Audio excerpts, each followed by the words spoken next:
오늘 우리에게 주시는 하나님의 말씀은 요한복음 3장 1절에서 8절까지 말씀을 교독하시겠습니다. 바리새파 사람 가운데 니고데모라는 사람이 있었다. 그는 유대 사람의 한 지도자였다. 이 사람이 밤에 예수께 와서 말하였다. 라비니, 우리는 선생님이 하나님께로부터 오신 분임을 압니다. 하나님께서 함께하지 않으시면 선생님께서 행하시는 그런 표징들을 아무로 행할 수 없습니다. 예수께서 그들에게 말씀하셨다. 내가 진정으로 너희에게 말한다. 누구든지 다시 나지 않으면 하나님 나라를 볼 수 없다. 니고데모가 예수께 말하였다. 성령을 늙었는데 그가 어떻게 태어날 수 있겠습니까? 어머니 뱃속에 다시 들어갔다가 태어날 수야 없지 않습니까? 예수께서 대답하셨다. 내가 진정으로 너에게 말한다. 누구든지 물과 성령으로 나지 아니하면 하나님 나라에 들어갈 수 없다. 육에서 난 것은 육이요 육에서 난 것은 영이다. 너희가 다시 태어나야 한다고 내가 말한 것을 너는 이상히 여기지 말아라.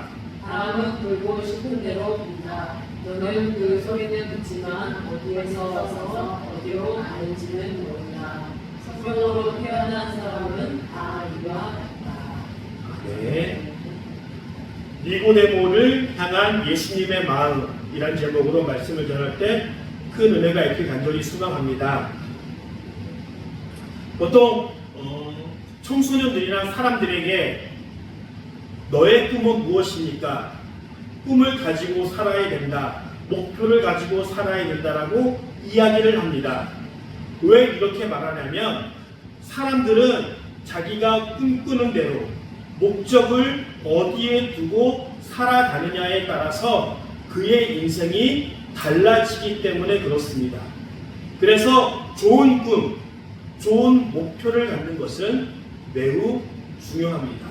그리고 이런 중요한 목표뿐만 아니라 또 중요한 것은 내가 무엇을 바라보고 사느냐, 내가 무엇이 되고 싶은지 그것에 해당하는 롤 모델이나 그런 것들을 바라보는 것에 따라서 그 사람의 인생은 많이 달라지고 또 그 사람이 무엇을 바라보느냐에 따라서 그 사람이 어떤 사람인지 조금이나마 알 수 있는 근거가 될 수 있습니다. 이런 꿈과 바라본 목적뿐만 아니라 믿음 안에서도 내가 무엇을 바라보느냐, 내가 무엇을 목표로 하고 살아가느냐, 이것에 따라서 믿음의 생활도 매우 많이 다르게 나타날 수 있다는 것입니다. 어떤 사람들은 하나님 제 병을 고쳐주세요 라는 그 목적으로 교회를 다닌다면 그 사람의 신앙의 목적은 병 고치는 것이 될 수 있습니다. 그리고 우리가 어렸을 적, 중학교 때나 고등학교 때나 청년 때, 교회 오빠, 교회 누나, 교회 가면은 뭔가 이성을 만날 수 있고, 교회 가면은 뭔가 기타도 배울 수 있다 라는 그 목적으로 교회를 처음 나가는 사람들도 종종 있습니다. 그래서 교회를 왜 나왔느냐라고 했을 때 가끔은 사람들이 그 교회 내가 좋아했던, 내가 마음에 들었던 이성이 다녔기 때문에 그곳을 다니기 시작했습니다 라고 고백합니다. 그런데 이렇게 얘기하는 것은 그것의 진정한 목적이 될 수 없다는 거예요. 그것을 계기로 교회에 나와서 교회에 나오게 되어서 내가 하나님을 만나고 깊은 신앙으로 들어가고 그런 첫 번째 생겼던 목적과 목표와 바라봄이 바뀌게 되어서 이제는 나는 예수님을 닮아가기를 원합니다. 하나님과의 깊은 교제를 나누기 원합니다 라고 하는 그 목표가 바뀌어져야 합니다. 신앙생활이 10년이 지났고 20년이 지났음에도 나는 교회 나오면 뭔가 재밌을 것 같아. 재미로 교회 나온다. 교회 나오면은 좋은 이성이 있어. 이성을 따라 교회를 나오는 것이 바뀌지 않았다. 그 사람의 신앙은 깊은 신앙, 발전된 신앙으로 나아가지 못했다는 것입니다. 이와 같이 처음 전도할 때도 그렇습니다. 교회 나오면은 뭔가 잘 돼. 건강을 회복하고 내가 부자가 될 수 있어. 맞습니다. 교회 나오면 그런 일들이 일어났지만 그런 신앙에서 출발했다면 그 신앙의 방향이나 목표가 더 깊은 신앙, 주님을 바라보고 주님과 참 교제를 하는 것으로 바뀌어져야 한다는 것입니다. 오늘 읽은 본문에는 니고데모라고 하는 믿음의 사람이 나옵니다. 그래서 우리는 이 니고데모를 많이 알고 있습니다. 그래서 이 니고데모는 예수님을 만나기 위해 밤에 찾아왔고, 그래서 예수님께 대화를 함으로 깨달아가게 되는 일들이 종종 나옵니다. 이 니고데모는 다른 성경에는 나와 있지 않고 오로지 요한복음에만 3번 나옵니다. 오늘 예수님과 처음으로 만났던 요한복음 3장에 한번 나오고, 요한복음 7장에 보면은 적극적으로 예수님의 말씀을 옹호하지 않지만 약간은 소극적으로 예수님의 말씀에 동조하는 모습이 나온다면, 요한복음 19장에 보면 이런 말씀이 있습니다. 또 전에 예수를 밤중에 찾아갔던 니고데모도 몰약의 침략을 섞은 것을 100근쯤 가지고 왔다. 즉, 이 니고데모가 예수님께서 십자가에 못 박혀 죽으시고 장사를 하기 위해 예수님 몸에 발랐던 그 몰약과 침략을 다른 사람들이 보는 앞에서 그것을 가지고 와서 드렸을 정도로 그의 신앙은 요한복음 3장에서부터 19장까지 알지는 못하지만 점점 더 성숙해지고 깊은 신앙으로 이제 다른 사람들 앞에 예수님의 죽음을 준비하고 그 예수님의 죽음 앞에 자기가 갖고 있는 모략과 침략을 100근쯤 매우 많은 분량을 들을 정도의 신앙으로 성장하고 발전하는 모습을 우리에게 보여줍니다. 이 니고데모는 요한복음 3장에 보면은 그는 바리새인이었어요. 바리새인은 우리가 잘 알고 있다시피 성경 말씀을 가르치는 성경 교사. 그래서 일반 사람들로부터 존경을 많이 받고 있는 그런 바리새인이었으며, 더 나아가 그는 공회 회원이라고 얘기합니다. 여기서 얘기하는 공회는 사내들인 공회라고 불려지는 것입니다. 그 당시 이스라엘은 로마의 지배를 받고 있어서 많은 결정권을 갖고 있지는 않았습니다. 그렇지만 종교적인 결정, 또 그들 자치 안에서 벌어지는 그 결정들은 이 사내들인 공회에 속한 70명의 사람들이 모여서 결정을 내립니다.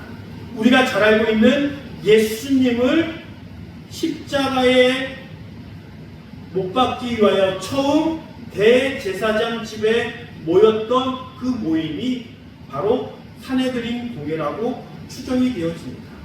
비록 예수님의 그 십자가 사형은 로마의 총독이었던 빌라도가 예수님은 사형입니다라고 사형의 언도를 내리는 결정은 그들에게 갖고 있지 않았고 로마 총독이 갖고 있었지만, 여러 가지 자율적이거나 종교적인 결정을 할 때는 절대적인 권력을 갖고 있던 것이 바로 이 사내들인 공회였고, 이 니고데모는 바로 그러한 중요한 역할, 이스라엘 전체에 70명밖에 없는 그런 공회위원의 한 사람이었습니다. 그리고 이스라엘 가운데서는 동일한 이름을 사용하는 사람들이 많이 있었어요. 우리가 보통 시몬이라고 얘기되어질 때 보통 시몬 베드로라고 얘기되어집니다. 그런데 이 베드로, 시몬 베드로와 구분되어지기 위하여 예수님께서 십자가를 지고 가실 때 기력이 다하시고 쓰러져서 대신 예수님의 십자가를 지고 가시는 사람이 있었습니다. 그 사람의 이름은 구레네 사람 시몬이다. 그래서 성경에 나와 있지 않지만 여호수아는 예수님의 이름 예수와 동일한 이름이고, 마리아, 미리암과 같은 동일한 이름을 매우 많이 갖고 있었던 문화를 갖고 있었어요. 그런데 이 니고데모라고 하는 이름은 성경 어디에도 동일한 이름이 나와 있지 않습니다. 매우 특이한 이름이었다는 것입니다. 그리고 그 이름의 뜻은 정복자라는 뜻을 갖고 있습니다. 학자들이 그러면 이 니고데모가 누구인가 연구를 하다가 이 니고데모는 이스라엘의 유력한 가문, 유명한 가문인 구리온 가문의 혈통이었고, 이 구리온 가문은 어떤 가문이었냐면 그 전에 이스라엘이 매우 강력한 독립운동을 하고 있었을 때, 이스라엘이 독립을 쟁취하게 되었고 그 독립운동을 함에 있어서 매우 유력하고 매우 적극적으로 가담했던 그 가문의 일파 중에 한 사람이었다는 거예요. 그래서 그의 이름이 정복자라는 이름을 갖고 있었고, 많은 이스라엘 사람들로부터 존경을 받고 있었던 그 사람 중에 한 사람이었다는 것을 볼 수 있습니다. 그래서 예수님께 찾아왔습니다. 이 사람이 밤이 예수님께 와서 말하였다. 랍비님, 우리는 선생님이 하나님께로부터 오신 분임을 압니다.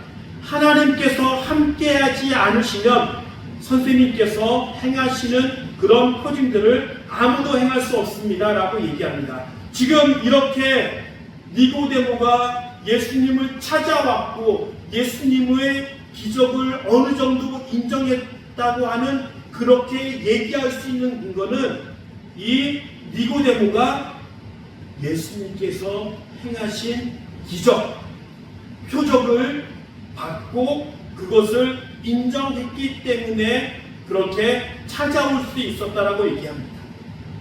그러면 우리는 이 말씀을 근거로 본다면, 니고데모는 뭔가 예수님께 궁금한 것이 있어서 예수님을 진짜로 예수님으로 인정했기 때문에 예수님을 찾아왔다라고 볼 수 있습니다. 그런데 표적을 보고 기적을 보고 예수님께 나온 사람들을 예수님이 어떻게 느끼고 표현했는지 요한복음 2장 23절 24절에 보면 이렇게 나와 있습니다. 예수께서 6월절에 예루살렘에 계시는 동안에 많은 사람이 그가 행하시는 표징을 보고 그 이름을 믿었다. 그러나 예수께서는 모든 사람을 알고 계심으로 그들에게 몸을 맡기지 않으셨다. 여기서 몸을 맡기지 않으셨다라고 하는 표정은 긍정적인 표현은 아닙니다. 부정적인 표현이고, 다르게 얘기한다면 그의 몸을 맡기지 않으셨다. 그리고 더 쉽게 표현하면 그들을 믿지 않았다. 이렇게 23절, 24절에 보면은 많은 기적들을 일으킵니다. 그런데 그 전에 어떤 이야기가 나오냐면, 예수님께서 성전이 헐어버리고 내가 3일 만에 성전을 다시 짓겠다라고 얘기하는 이야기를 이 10절에 합니다. 그러자 유대인 사람들이 말하였다. 이 성전을 짓는데 46해나 걸렸는데 이것을 사흘 만에 세우겠다는구나 라고 얘기할 정도로, 그 당시 유대인들은 성전이 어떻게 만들어졌는지 그들은 알고 있었습니다. 헤롯의 성전이 완공되는데 46년이나 걸렸습니다. 그런데 예수님께서는 성전이 헐리우고 다시 짓는데 3일 만에 다시 세우겠다라고 하는 유대인들 입장에서 보면은 뚱단지 같은 그 말씀을 받아들이기에 전혀 납득하기 어려운 그 말씀을 했음에도 불구하고 얼마나 많은 기적을 행했냐면, 그런 이상한 말씀을 했음에도 불구하고 유대인들은 예수님을 찾아와서 믿었다는 것입니다. 무엇 때문에? 예수님이 행하신 기적 때문에 찾아왔습니다. 그러나 예수님은 그 기적을 경험한 사람들이, 그리고 자신에게도 그러한 기적이 오기를 기대하면서 예수님을 찾아왔던 그 사람들을 믿지 않았다는 거예요. 그들을 신뢰하지 않았다는 거예요. 예수님의 기적을 보고 예수님을 믿기로 한 사람들 자체를 인정하지 않았다. 그래서 요한복음 19장 29절에 이런 말씀이 있습니다. 예수께서 도마에게 말씀하셨다. 너는 나를 보았기 때문에 믿느냐? 나를 보지 않고도 믿는 사람은 복이 있다. 즉, 요한복음은 하나님의 말씀이 육신을 입어 이 땅에 태어났다라고 강조하는 복음서입니다. 즉, 말씀 자체를 믿고 의지하는 것을, 말씀으로 인하여 예수님께 믿게 되는 그것을 강조하는 복음서이기에, 보지 않고 말씀만 듣고 예수님을 믿게 된 사람들은 위대하고 복이 있다라고 가르치고 있는 것입니다. 그러기에 니고데모가 기적을 보고 예수님을 맞다는 것은 우리가 흔히 생각하기에 긍정적으로 뭔가 깨달았기 때문에 온 것 같다라고 얘기하는 것보다 약간 부정적인 의미가 그 안에 담겨져 있다라고 볼 수 있습니다. 그래서 예수님께서 말씀하십니다. 예수님께서 사람이 다시 태어나야 한다라고 얘기하고 물과 성령으로 거듭나야 한다라고 가르치는 것에 대하여 이 니고데모는 그 말씀을 전혀 이해하지 못하고 그것에 대하여 예수님께서 쭉 풀이해주고 해석해주는 이야기들이 요한복음 3장에 계속적으로 나오고 있는 것을 볼 수 있습니다. 왜냐하면 기적은 자극적이기 때문에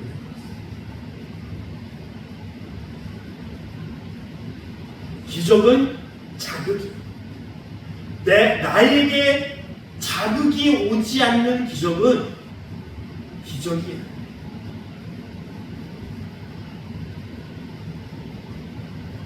아침에 태양이 뜨고 저녁이 되면 해가 지는 것.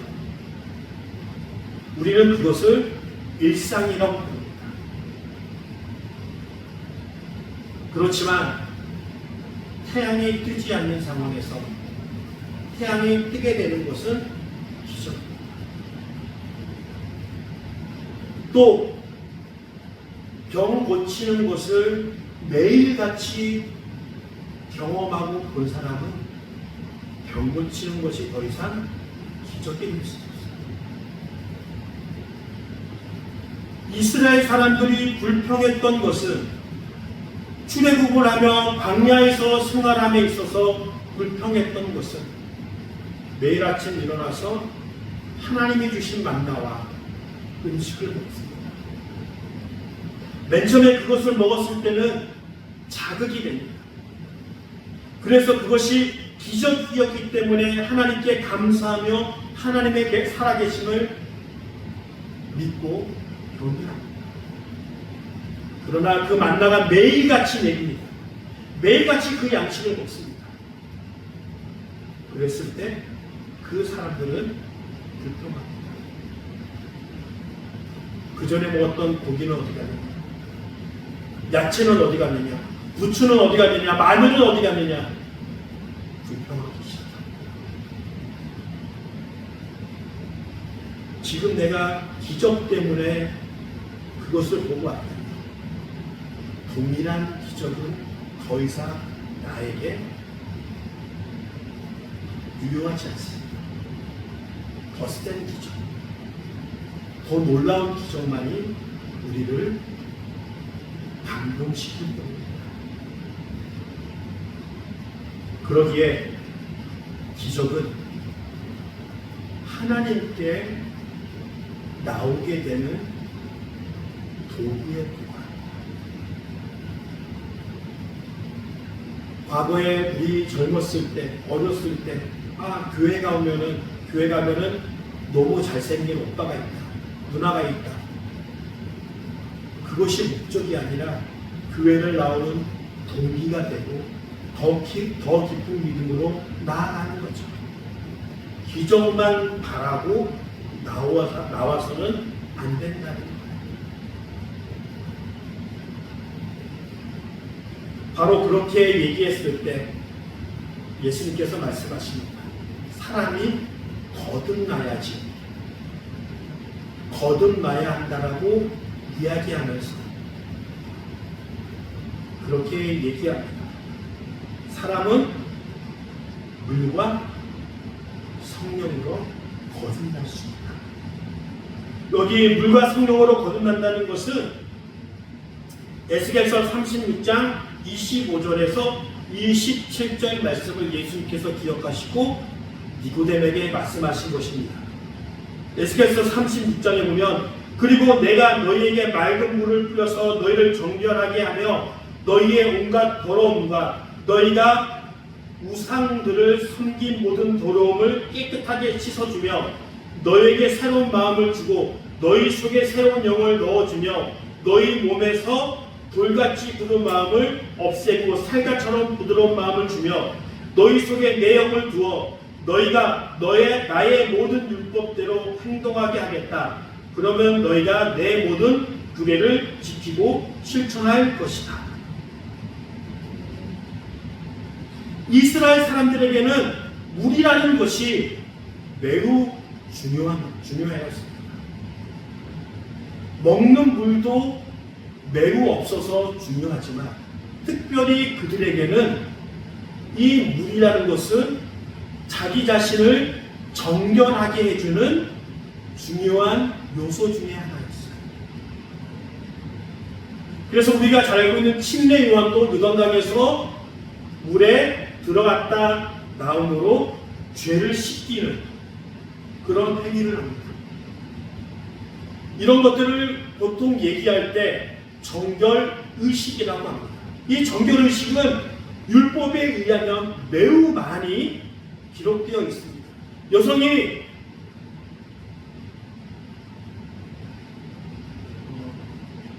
유출병에 걸렸을 때, 하혈을 했을 때 다시 깨끗해지기 위해서는 물에 씻겨야지 다시 정결해질 수 있습니다.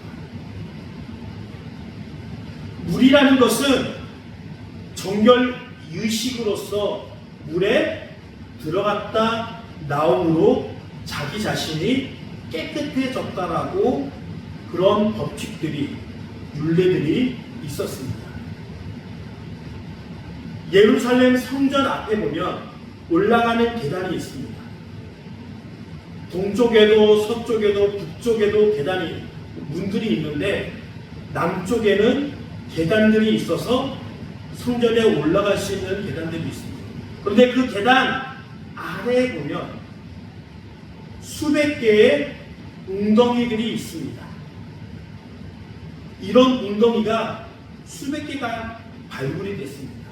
이 웅덩이가 무엇이냐면 바로 이 성전에 들어가기에 앞서 자기 몸을 정결하게 만들기 위하여 여기 이 물이 고여진 곳에 들어갔다가 나오면 비로소 정결해지고 성전에 들어갈 수 있도록 그만큼 정결했다라고 인정받을 수 있습니다.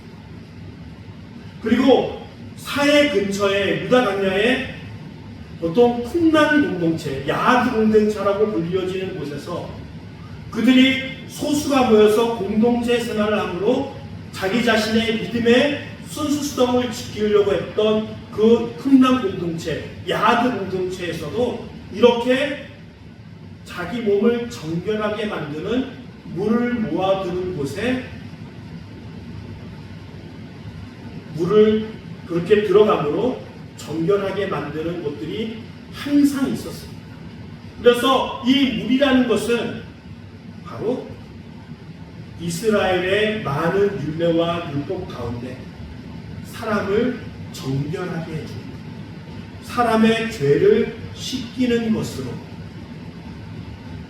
물을 이해하게 됩니다. 지금이야 우리의 죄를 용서받기 위하여 하나님 앞에 회개함으로 예배 드림으로 죄를 사해지는 일들이 있지만 이 당시에는 물을 지나감으로 그런 정결의식을 거쳤다는 것입니다. 이와 같이 물과 성령으로 거듭날 수 있다는 것은 바로 내 자신이 하나님께 회개하고 죄 용서받으면 자연스럽게 성령을 받음으로 그렇게 거듭날 수 있다라고 우리에게 이야기를 해주고 있는 것입니다. 그런데 중요한 것은 이 니고데모에게 예수님께서 이 위에 이런 말씀을 하십니다. 광야에서 불뱀에 물린 사람들이 고침받기 위하여 구리뱀을 만들고 그 구리뱀이 장대에 높이 들려 그것을 바라본 사람만이 구원을 얻었듯이 인자도 그렇게 장대에 달리워야 한다. 예수님께서 십자가에 못 박혀 죽으셔야 할 것을 니고데모에게 말씀합니다. 그리고 더 나아가 우리가 너무나도 잘 암송하고 있는 요한복음 3장 16절의 말씀, 하나님이 세상을 이처럼 사랑하사 독생자를 주셨습니다. 이 위대한 말씀, 온 인류를 구원할 그 위대한 그 말씀을 누구에게 말씀하신 거라고요? 니고데모 한 사람에게. 그가 요한복음에 얘기한 대로 하나님의 말씀을 듣고 고백한 사람이 아니라 하나님의 기적을 바라보면서 왔던, 요한복음의 입장에서 보면은 아직까지 온전치 않은 그 믿음을 가지고 온 니고데모 그 사람을 찾아와서 물어봤습니다. 예수님께서는 처음 내가 십자가에 달려야 된다는 것을 니고데모에게만 말씀하시고, 요한복음 3장 16절의 말씀도, 그 온 인류를 살릴 만한 그 위대한 말씀도 니고데모에게만 말씀합니다.